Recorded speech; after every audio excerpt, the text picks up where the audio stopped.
Welcome to Sheen Research, your strategic partner in comprehensive investment analysis. Today, we are undertaking an investigation into Ambev SA, that's ticker ABEV, focusing on the release of their Q3 2025 financial results. Right. And this period, gives us a really fascinating case study because the global macro environment, it continues to present challenges, but the company's financials, they suggest a remarkable degree of resilience, particularly on the bottom line. That's really the core tension we need to resolve, isn't it? Our mission today is to really synthesize the Q3 2025 earnings, capture every single numerical fact, of course, but more importantly, we need to understand the structural how behind their performance. How exactly did Ambev maintain and even expand profitability when the underlying industry volumes, especially in that crucial Brazilian market, were noticeably soft? Well, it's a classic value over volume story. Yeah. And management is clearly betting that their micro-operational efficiency and, these strategic portfolio shifts can outmaneuver the macro headwinds. So we need to break that down. We do. We need to dissect their three strategic pillars. That's premiumization, digitalization, and optimization, and then analyze the market sentiment and the major growth catalysts like the impending 2026 FIFA World Cup. That could define their trajectory over the next, say, 18 months. Okay, let's unpack this immediately. Let's start with the Q3 2025 consolidated performance highlights. At first glance, the immediate performance indicators against Q3 2024 look impressively robust, particularly on the earnings front. Yeah. Normalized earnings per share, or EPS, growth hit a solid plus 8%. And that 8% EPS growth is, it's fantastic proof of their cost control and financial leverage. It translated directly into normalized net income reaching BRL 3.84 billion. Okay. So if you compare that to the BRL 3.58 billion they reported in Q3 of 24, you're looking at a 7% year-over-year increase. Protecting that profitability, I think, is their primary achievement this quarter. But here's the dichotomy that really stands out to you, the listener. While the EPS of 4 cents did marginally beat consensus estimates. It was a narrow beat, but a beat is a beat. Right. The revenue, reported at $3.87 billion, actually missed analyst estimates by a pretty significant $90.83 million. And that tells the story right there. The volume challenge they face is demonstrably real, but the pricing and mix strategies are clearly more than compensating for it. Exactly. The top-line momentum wasn't sustained by the sheer quantity of beverages sold, but by the value they derived from each sale. Net revenue grew organically because they achieved a remarkably resilient net revenue per hectoliter, or NRHL, and that was up a very healthy 7%. This is what we mean when we talk about pricing power. They're managing to extract more value per liter sold, even when consumers are, a bit cautious about their discretionary spending. And when we look at profitability, consolidated EBITDA, it did show growth, and it was accompanied by margin expansion. However, the organic growth in EBITDA was almost completely flat. It actually showed a slight organic drop of just 0.1%. It's tiny, but it's there. It is, and this minor contraction, it just emphasizes the pressure they're feeling from those lower volumes. So keeping EBITDA flat in the face of such a challenge is still an achievement, and it immediately draws our focus to how they're managing their costs. It forces us to look beyond just the quarterly blip and, view the longer-term film, the first 9 months or year-to-date of 2025. Right. When we take that YTD perspective, the picture becomes considerably more encouraging, and it really validates management's strategy. Top-line YTD growth was 4%, once again anchored by that persistent, healthy NRHL of 7%. And this is where their mastery of the cost structure really shines through. EBITDA year-to-date grew over 7%, and that was coupled with a significant 120 basis points of margin expansion for the 9-month period. That 120 basis points is huge. It is. Specifically, normalized EBITDA reached our $20.6 billion, which is 6.4% growth year-to-date. That margin gain is highly strategic. And the most crucial operational detail concerning that margin expansion is this. Cash cost of goods sold per hectoliter, or KOGHL, grew below the rate of NRHL growth. Okay, so that's the financial definition of margin protection. That's exactly it. It means they're controlling input costs, procurement, production processes, the essence of their Pillar 3, better than they are raising prices. And this allowed their normalized EPS to grow above 7% for the 9-month period, demonstrating that sustained operational leverage. So if the financials confirm the cost structure is sound and the pricing strategy is working, the next logical step is to delve into how they're achieving this. Right. Management credits this performance to disciplined execution, emphasizing a philosophy they call grit and focus. And, that grit and focus isn't just some marketing slogan. It's operationalized through three strategic pillars that outline their structural competitive advantages. Yeah. These pillars are what allow Ambev to maintain profitability and even gain share when the market tide is going out. Okay, so pillar number one, lead and grow the category, primarily through portfolio focus. This is where that intentional pivot away from chasing unprofitable mass market volume and towards premiumization really pays dividends. Absolutely. And this strategy is paying off exceptionally well in their most profitable segments. Their premium and super premium brands saw robust volume growth, exceeding 9%. 9%. Or, depending on the specific segment definition, management even cited mid-teens volume growth.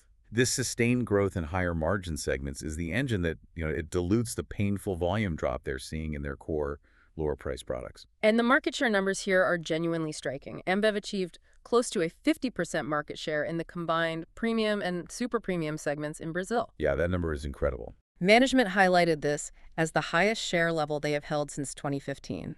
This is a powerful, long-term strategic win driven by those premium flagship brands like Original, Spaten, Corona, and the entire Stella family. It signals a consistent 6-year recovery and gain in that premium segment market share.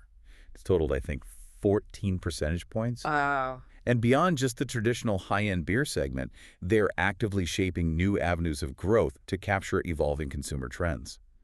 This includes the Balanced Choices portfolio, which caters to more health-conscious consumers. That grew by an impressive 36%. 36%. And within that portfolio, non-alcohol beers are expanding rapidly, with volumes growing by more than 20% or in the low 20s. Those specific brand statistics really bring this strategy to life. Stella Pure Gold, a low-calorie option, it more than doubled its volumes. That's a clear response to the demand for lighter options. It is. Similarly, Michelob Ultra, another low-calorie beer, saw its volumes surge by over 80%. This clearly shows that the consumer trend toward moderation and healthier alternatives isn't just theoretical, it's being successfully captured and monetized by Ambev's intentional portfolio development. And they're not stopping there. They're looking for the next vector of profitable category expansion. The recent innovation pipeline included the launch of Flying Fish, Oh, wow. which is an established international brand being deployed specifically to develop the flavored beer segment in Brazil. They cited that this flavored beer segment, it already accounts for over 3% of the total beer mix globally in some comparable countries. So there's a real runway for growth there. A significant one, yeah, if they can successfully cultivate consumer adoption in Brazil. It could potentially diversify risk away from just traditional lager consumption. That shows some real foresight. Now let's pivot to pillar two.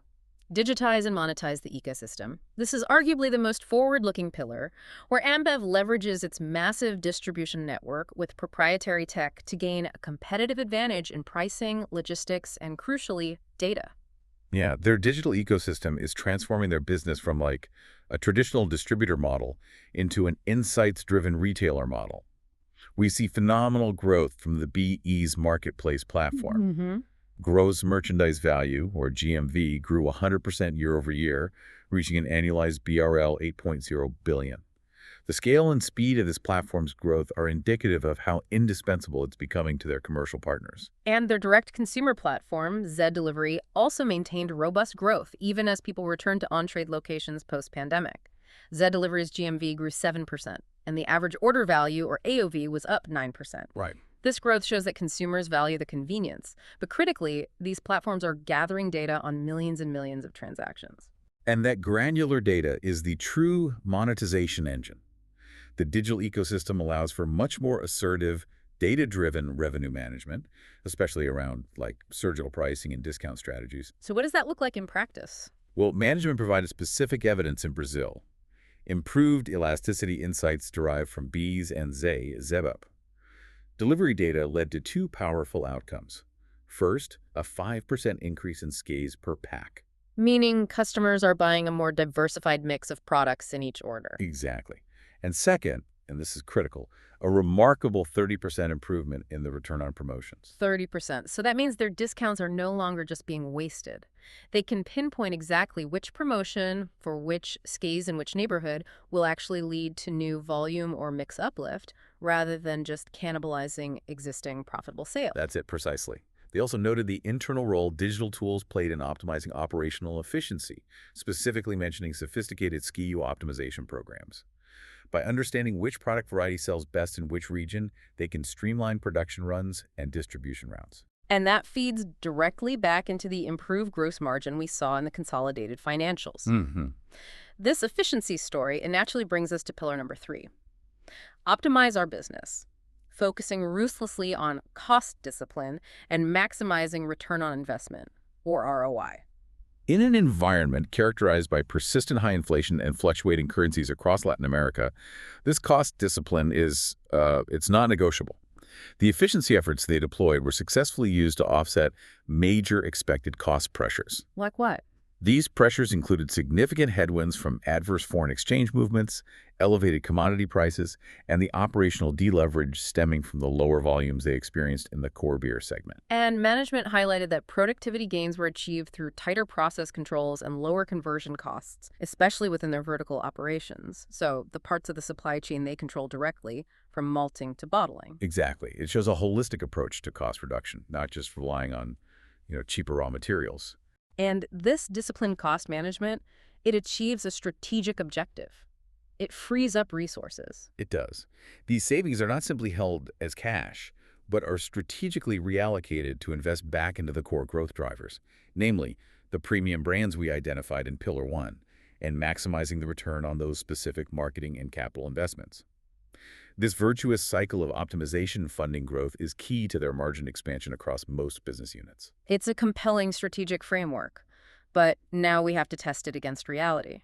How did that framework translate across the different geographical segments? Let's start with the engine of the entire company, Brazil beer. Brazil beer is enormous. It accounts for 48% of Ambev's total EBITDA, so its health is paramount. Right. In Q3, Brazil beer's EBITDA was up marginally by 0.1%, and it achieved 80 basis points of margin expansion. Impressive margin resilience, yes, but the volume figures, they underscore the major strategic challenge. Okay, what was the number? Volume was down a significant 7.7%, offset only by that strong NRHL growth of 5.7%. Wow, hold on a second. A 7.7% volume decline is stark, and management was quick to attribute 100% of that decline to industry-wide factors, emphasizing that the headwinds were situational or cyclical rather than, a deep structural shift away from beer. They identified two primary factors. The first, and by far the largest, was the weather. The weather. They stated that the past 6 months experienced a colder than normal winter, particularly across the south and southeast regions of Brazil. Management estimated this weather anomaly was responsible for approximately 70% of the entire industry volume decline. 70% attributed to cold weather. Oh. That feels like management is leaning pretty heavily on a convenient excuse. Is there external data that validates that this winter was historically anomalous? That's the critical question you have to ask. Or is this simply covering for the fact that their price increases, coupled with a general consumer malaise, caused a major hit to core brand elasticity? Well, while Ambev is generally highly data-driven, attributing such a large percentage to weather is certainly aggressive. Their argument was that the cold reduced consumption occasions, particularly in the highly important on-trade channel bars and restaurants. But you're right to be skeptical. If price elasticity is lower on the core brands that were already under pressure, then the weather simply exacerbated an existing problem. Okay, what was the second situational factor they cited? Consumer purchasing power. Constraints on discretionary spending, particularly noted in the North and Northeast regions, where disposable income struggles have been more pronounced since the beginning of the year. That point is less controversial. I'd agree. When income is constrained, consumers trade down to cheaper substitutes, or they just cut back on discretionary items like beer. The fact that Ambev categorizes both of these factors as situational or cyclical reinforces their confidence in the long-term fundamentals. They believe demand will snap back when the weather warms and the economy improves. And despite the overall industry volume sinking, Ambev did manage to gain low single-digit sellout market share, according to Nielsen. Right. So this confirms that while the total pie shrank, Their slice got slightly larger, driven entirely by that continued strategy of shifting the mix upward. Precisely. Hmm. Their core brands saw volumes down in the low teens, which is a painful drop. But that pain is mitigated by the premium and super premium segments, which continue to grow volumes in the mid-teens and achieve that highest share level since 2015, capturing nearly 50% of the premium category. So they're executing a strategic retreat from low-margin volume while solidifying their dominance in high-margin niches. That's a perfect way to put it. Hmm. And they also noted they are proactively addressing potential long-term structural trends that might outlast these cyclical issues. They identified 3 such trends: the preference for easy-to-drink beers, the consumer preference among certain groups for sweeter beverages, and the growing demand for balanced lifestyle options. And this shows they're future-proofing the portfolio. It does. For sweeter beverages, they already lead the ready-to-drink space with established brands like Beats and Brutal Fruit, and the success of Stella Pure Gold and Michelob Ultra speaks directly to their grasp on the balanced lifestyle trend. It's an integrated approach. Pillar 1 isn't just about premium. It's about making sure the portfolio matches the future consumer. Okay, let's move to Brazil non-alcoholic beverages, or ND, which contributes 8% of the total EBITDA. The financials here are positive. EBITDA was up 6.1% with a strong 150 basis points of margin expansion. But again, you see it in the volumes. They were down 8.6%. So we need context for that decline. We do. The carbonated soft drink, or CSD industry in Brazil, has been decelerating throughout 2025. It went from being up low single digits in Q1 to declining mid-single digits by Q3, according to Nielsen. So Ambev is operating within a shrinking category. And their specific sell-in volume was further impacted by what management called an inventory phasing effect. This resulted from revenue management decisions made back in Q2, which intentionally reduced sell-in volumes in Q3. Right.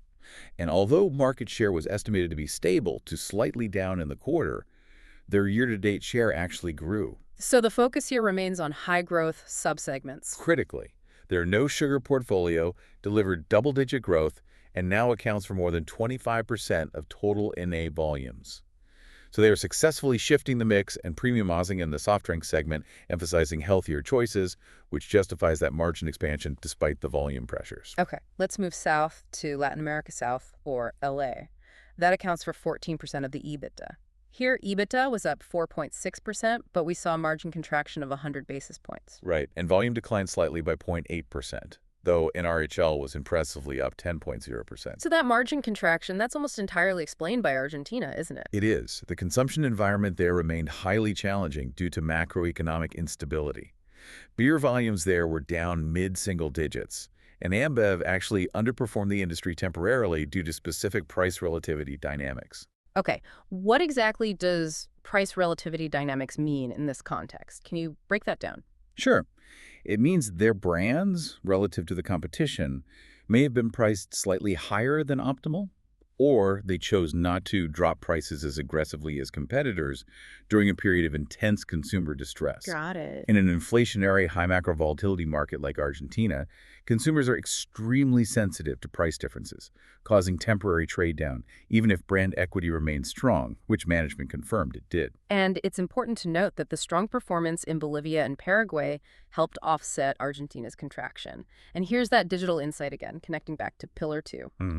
The BEE's platform is an absolute critical catalyst in Bolivia and Paraguay, generating upward of 70% of sales revenues in those regions. 70% is a staggering reliance on a digital platform for sales revenue in those markets.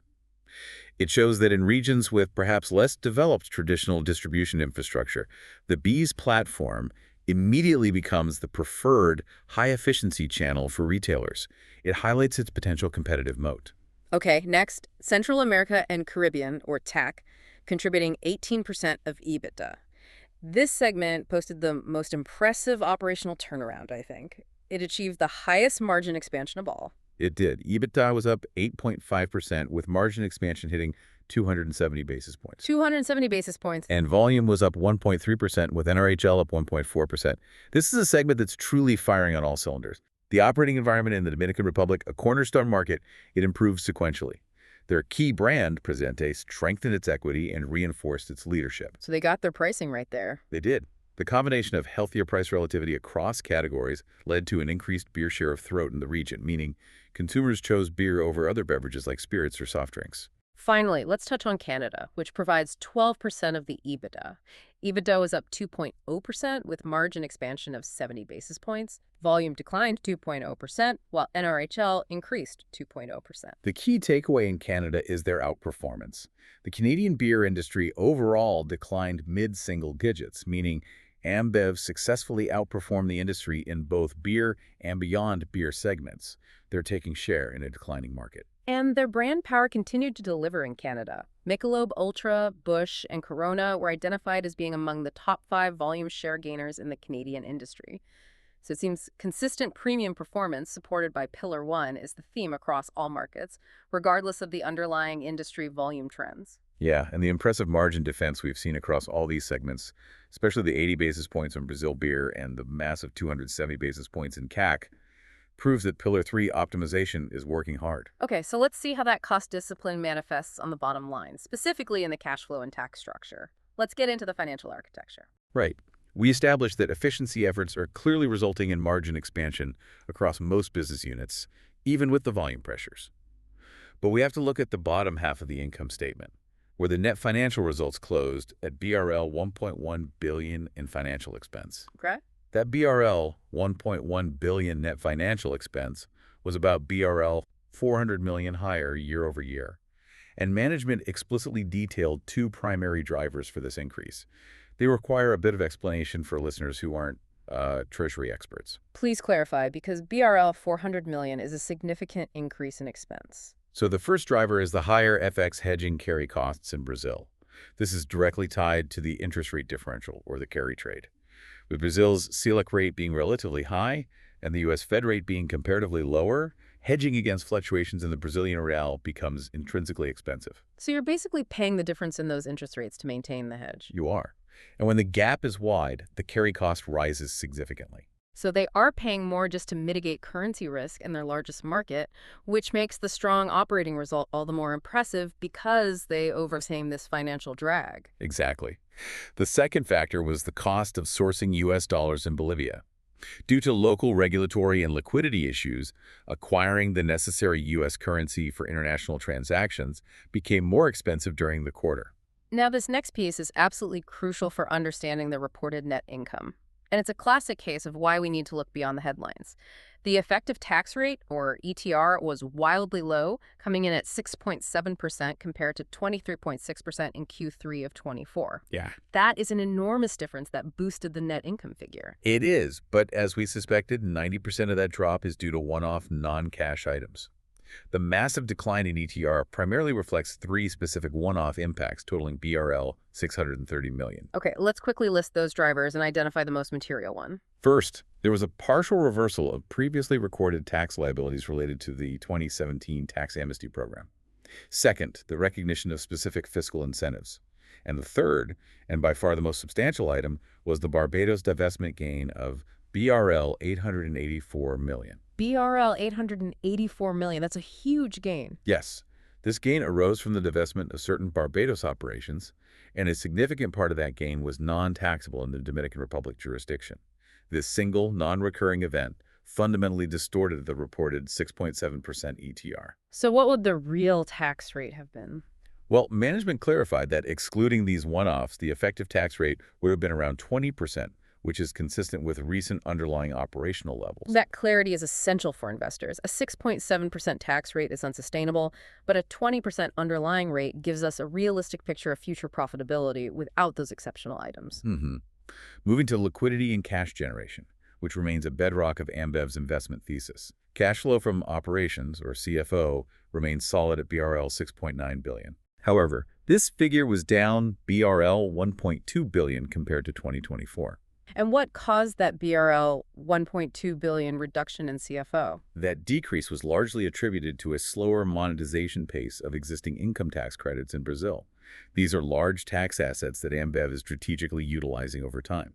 Management assured that these credits will continue to be used, but the speed of conversion was simply slower this quarter, affecting the immediate CFO number. But despite that slower credit monetization, the overall balance sheet remains exceptionally strong, reflecting great fundamental health. It does. Cash and cash equivalents increased to BRL 18.3 billion in September 25, up from BRL 16.4 billion in June. This fundamental strength is also visible in their operational effectiveness, with the operating margin increasing year over year from 20.4% to 22.2%. And analysts noted the incredible strength of their free cash flow, or FCF. Q2 FCF was $1.96 billion, representing a 9.8% conversion of sales into free cash. And the debt level is still very low. Critically low. Total liabilities are at $36,872.2 million, but long-term debt is only $299.2 million. This low debt, high cash position is the definition of financial resilience. Speaking of reliable cash generation, management clearly underscored their commitment to shareholders even amidst market volatility. They announced $6 billion in total dividends year to date. And demonstrating their confidence in the business, the board approved a new share buyback program of $2.5 billion on October 29th, immediately following the completion of the previous program in June. So these immediate shareholder return actions, they reinforce the view that management sees the stock as undervalued and the cash generation as highly reliable. It's a clear signal to the market. It absolutely is. Now that we've established the operational and financial mastery, let's shift focus. What are the key future catalysts, and how is management viewing the immediate industry headwinds? Management sounded robustly confident in their ability to manage costs moving forward. They are aiming to deliver their Brazil beer cash call JCO guidance within the lower half of the previously stated 5.5% to 7% range. So they expect their cost controls to accelerate, which would further buffer any volume weakness. Correct. And in terms of the current industry headwinds, the cold weather and the income constraints, their tone was very specific. They view these as purely situational or cyclical. That's their core investment thesis. It is. The long-term category fundamentals, especially the Latin American passion for beer and the willingness of consumers to trade up to premium brands, remain sound in their view. And they push back strongly on the idea that their own pricing strategy caused the volume decline. They did. Management asserted that their overall price increase had minimal impact on overall industry performance, arguing that beer prices generally remain below the rate of inflation in Brazil. The slight impact, they say, comes only from the mix effect, as premiumization continues to outpace core volume growth. But the truly exciting future catalyst that everyone is watching and which could radically change the volume narrative is the 2026 FIFA World Cup. Absolutely. The World Cup is historically a demand superdriver for beer consumption across Latin America, and Ambev is uniquely positioned. Management is clearly excited about the opportunity to connect the region's two greatest passions, beer and soccer. And the timing advantage is critical here. The 2026 World Cup will be played mid-year around Q2 and Q3. This aligns perfectly with the hotter summer seasons in Brazil and across Latin America. Right, compare that to the 2022 event, which was played in Q4. That's a significantly suboptimal time for peak beer consumption in the Southern Hemisphere. And we have historical precedent showing the sheer magnitude of the boost, don't we? We do. The Q4 2022 World Cup, despite the poor seasonal timing, still led to double-digit organic growth for that quarter and resulted in an impressive 38.4% normalized EPS growth during that quarter. Given the better timing and the pent-up demand for 2026, the potential uplift is massive. Plus, there's a geographic benefit this time that wasn't present before. Canada, which currently contributes 12% of Ambev's EBITDA, is one of the host countries. Right, and that provides a direct, localized demand impulse, especially in Q2 of 2026 as the matches will be played between June and July. It's going to boost consumption in that market significantly. So from an investment perspective, this leads us to the valuation conversation. Analysts are noting that despite this demonstrated operational strength, the stock appears significantly cheap when you view it through the lens of historical valuation and future catalysts. If we look at the core valuation metrics, ABEV is currently trading at a price-to-earnings ratio of 12.82x. And that's significantly lower than its 5-year average of 17.72x. That gap suggests a structural undervaluation, assuming the long-term fundamentals remain sound. Additionally, the dividend yield remains robust, sitting at over 7%, with sustainable payout ratio hovering around 74%. But this undervaluation is calculated differently depending on the model, right? I saw a huge range in price targets. You did. One analysis using the very conservative dividend discount model, which focuses purely on the present value of future dividends, suggested a target price of $2.56. Yeah. However, a more aggressive discounted cash flow, or DCF model, which forecasts long-term growth and terminal value, point to a much higher price target of $3.71. And that's a huge divergence. What drives such a wide range between DDM and DCF? Well, the DDM is skeptical of future growth. It focuses on current payout stability. The DCF, however, captures the potential upside from the success of those three pillars: the continued rapid growth of bees, the successful premiumization driving margins, and those future World Cup catalysts. The $3.71 target suggests a potential upside of up to 50% from current levels. Technical signals, however, inject a note of caution. The technicals still show bearish momentum, with the price trending downward below both the 50-day and 200-day simple moving averages. Right, so market fear has not yet fully subsided. However, the stock is approaching oversold conditions, which some analysts suggest could signal a potential buying opportunity for value and income investors looking to capture that high dividend yield. And we have to acknowledge the inherent risks in this operating environment, which are substantial. Of course. Ambev's exposure to emerging markets remains massive, with 88% of EBITDA derived from Latin America and 56% originating from Brazil alone. This exposes the company to significant macro volatility, including inflation, which in Brazil is still stubbornly above 5%, and persistent exchange rate risks. And while Ambev dominates the beer market, competition is always a factor. There is continuous risk from players like the Coca-Cola Company potentially gaining share in the non-alcoholic beverage sector, especially if the CSD market deceleration continues. So we have a company executing a brilliant strategic shift. Yeah. Mastering its cost structure, achieving a phenomenal 50% share of the high-end Brazilian market through Pillar 1, and relying on a rock-solid balance sheet with negligible debt. Yet the underlying volume story is painful, down 7.7% Brazil beer, and the macro environment remains a struggle. And that is the crux of the Ambev investment story right now. They are structurally improving their business and creating a competitive moat, using technology and premium brands while battling these temporary cyclical downturns. They are trading volume for value and doing it successfully. The question you have to ask yourself is, given the operational efficiency and premiumization success, how long can Ambev continue to gain share and expand margins if that underlying industry volume decline persists beyond just a cold winter and into broader consumer behavior changes? The 2026 World Cup is undoubtedly a massive short-term catalyst, but does it risk simply pulling forward demand rather than fundamentally shifting the consumer base for the long term? And that decision on whether the volume contraction is temporary or structural is the critical factor determining whether Ambev is merely cheap or fundamentally undervalued. With that, we conclude our coverage for this video. Thanks for joining us. Sheen Research. Mindful markets, measurable meaning.